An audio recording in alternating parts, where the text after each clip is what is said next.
একটা ছোট গ্রামে থাকতো একটা বুড়ো কুকুর। তার নাম ছিল ভোলু। একসময় কুকুর খুব শক্তিশালী ছিল। সে বাড়ির পাহারা দিত, চোর তাড়াত আর তার মনিবকে প্রাণ দিয়ে ভালোবাসতো।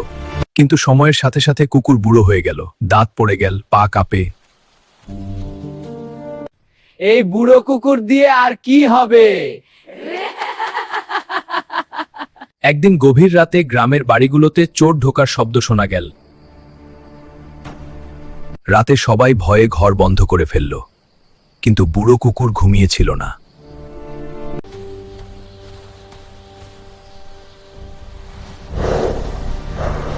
কুকুরের গলার জোর কম ছিল, কিন্তু সাহস ছিল পাহাড় সমান। চোররা ভাবল অনেক কুকুর এসেছে, ভয়ে পালিয়ে গেল। পরদিন সকালে সবাই দেখল কুকুর বাড়ির সামনে নিস্তেজ হয়ে পড়ে আছে। সে আর উঠল না। গ্রামের মানুষ বুঝল কুকুর বুড়ো হলেও তার ভালোবাসা আর দায়িত্ববোধ কখনো বুড়ো হয়নি। আজও গ্রামের মানুষ বলে কুকুর চলে গেছে, কিন্তু তার সাহস রয়ে গেছে।